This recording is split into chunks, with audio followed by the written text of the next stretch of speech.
मध्य प्रदेश के रुझानों में बीजेपी का क्लीन स्वीप यानी कि 29 से 29 सीटें जो पूरी है वो मध्य प्रदेश में बीजेपी के खाते में चली गई हैं। एकमात्र सीट नकुलनाथ, यहां पर कमलनाथ के बेटे जो थे वो यहां पर लड़ रहे थे, वो भी अपने पिता की सीट भी नहीं बचा पाए, जबकि वो उनकी अपनी सीट थी, उसके बावजूद वो भी नहीं बचा पाए। गुजरात की बात करें तो गुजरात में भी सभी 26 सीटों पर, आपको 26 सीटों में से 25 पर बीजेपी जो है वो यहां पर आगे चल रही है। तो जाहिर सी बात है, इसे क्लीन स्वीप ही एक तरीके से कहेंगे।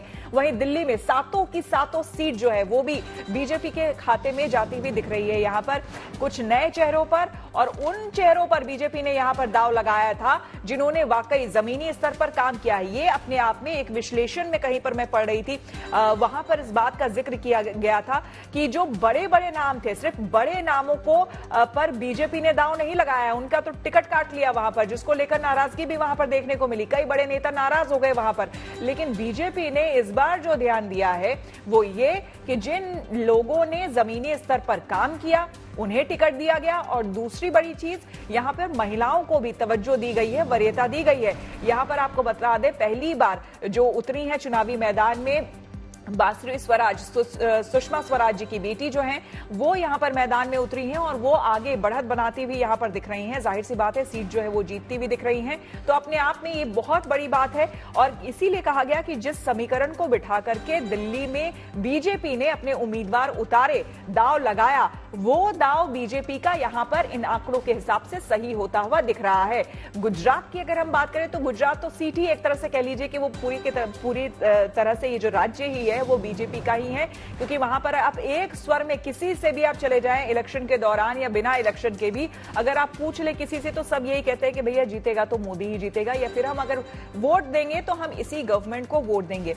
वैसी ही सीट मध्य प्रदेश की भी है। मध्य प्रदेश में भी आप जाए तो मध्य प्रदेश एक तरह से यहाँ की सभी 29 सीटें जो हैं वो बीजेपी की ही है। लंबे समय तक शिवराज सिंह चौहान यहाँ पर मुख्यमंत्री बने रहे, वहां पर जनता की सेवा उन्होंने की। अभी भी बीजेपी की वहां पर सरकार है। बीच में कमलनाथ आए जरूर थे, लेकिन उसके बाद फिर से बीजेपी की सरकार बनी और फिर से अभी वहां जो है बीजेपी ही है सत्ता में। और ऐसे में सभी सीटें फिर से एक बार उन्हीं को जाते हुए, तो ये बहुत बड़ी बात है। देखिए, क्लीन स्वीप पूरी तरह से, यानी कि सारी सीटें बीजेपी के खाते में एक बार फिर से मध्य प्रदेश की जनता ने अपना आशीर्वाद दिया और उन्हें समर्पित कर दिया है। तो देखिए, ट्रेंड्स भी लगातार सामने आ रहे हैं। ट्विटर पर इनफैक्ट श्वेता में पढ़ रही थी, वहां पे दो चीजें लिखी हुई थी। एक तो लिखा हुआ है कि अब की बार 400 बार, और दूसरी चीज लिखी हुई अब की बार किसकी सरकार। तो ये रुझान जो है ये लगातार आपको तस्वीरें जो हैं इसके माध्यम से आपको समझ में आ ही रहा होगा। अभी अंतिम दौर की तरफ हम लगातार बढ़ते जा रहे हैं। खुशबू जी, इस विश्लेषण के बारे में आप कुछ कहना चाह रही है? मैं जरूर कहना चाहूंगी, और मैं एक भारतवासी होने के नाते ये जरूर कहना चाहती हूँ कि तस्वीर चाहे कोई भी हो, जीत हार चलती रहती है, लेकिन हमें किसको सबसे आगे रखना है ये कुछ पंक्तियों में जरूर कहती है। और मुझे लगता है हमारे दर्शक जो जीएनटी के माध्यम से सही और सटीक आंकड़े यहां देख पा रहे हैं, उनको भी इस बात से गुरेज नहीं होगा कि नौतपा की मार है, खुद को कूल मगर रखना है। बाहर ही नहीं, यहाँ आंकड़ों में भी लगातार हीट वेव अभी नजर आ रही है कि नौतपा की मार है, खुद को कूल मगर रखना है, घड़ी की टिक टिक बढ़ती है पर सब्र जरा रखना है, और कोई हारे कोई जीते फर्क नहीं पड़ता है, विश्व पटल पर भारत को सबसे आगे रखना है। क्या बात, यही हमारी बड़ी होना चाहिए।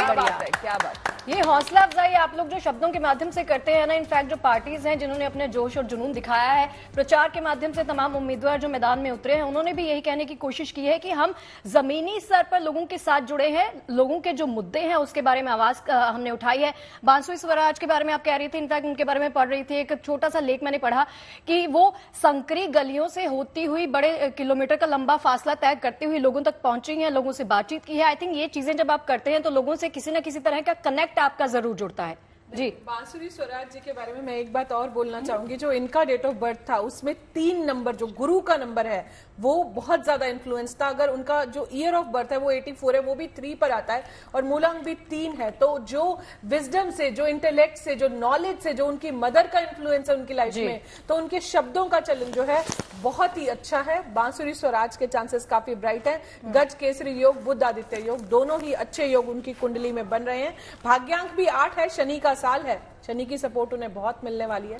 जितनी भी उन्होंने मेहनत करी है वो उनका रंग दिखाएगी। वान्या जी बहुत बहुत धन्यवाद, आप हमारे साथ लगातार जुड़ी रही और आपने बहुत ये जो बातें बताई हैं ये बहुत अहम हो जाती है, क्योंकि देखिए पॉलिटिकल बातें तो आप हर टेलीविजन पर, हर न्यूज चैनल पर देख ही रहे होंगे, लेकिन यहाँ पर देखिए एक ज्योतिषीय एंगल, क्योंकि हम मानते हैं ज्योतिष को, और न्यूमरोलॉजी क्या कहती है या ज्योतिष क्या कहता है वो भी जानना यहाँ पर बहुत जरूरी हो जाता है। क्योंकि सुबह सुबह आपने तस्वीरें भी देखी होगी कि तमाम जितने भी राजनेता है सभी मंदिर पहुंचे, भगवान का आशीर्वाद लिया, और ये लगातार तस्वीरें भी हम आपको दिखाते रहेंगे। गांधीनगर सीट से अमित शाह को भारी बढ़त यहां पर होती हुई दिख रही है, और लगातार एनडीए के खाते में, जिस तरह से आपने देखा 295 सीटें एनडीए के खाते में, और साथ ही साथ इंडिया गठबंधन ब्लॉक जो है उसे 229 सीटें यहां पर मिलती हुई दिख रही है। साथ ही अन्य के खाते में 19 सीटें जाती हुई दिख रही है। अपने आप में ये बहुत बड़ी बात है इंडिया ब्लॉक के लिए भी, क्योंकि इतनी उम्मीद तो एग्जिट पोल ने भी नहीं की थी, खुद इंडिया ब्लॉक ने नहीं किया होगा इतनी उम्मीद जितनी सीटें उन्हें मिल रही है।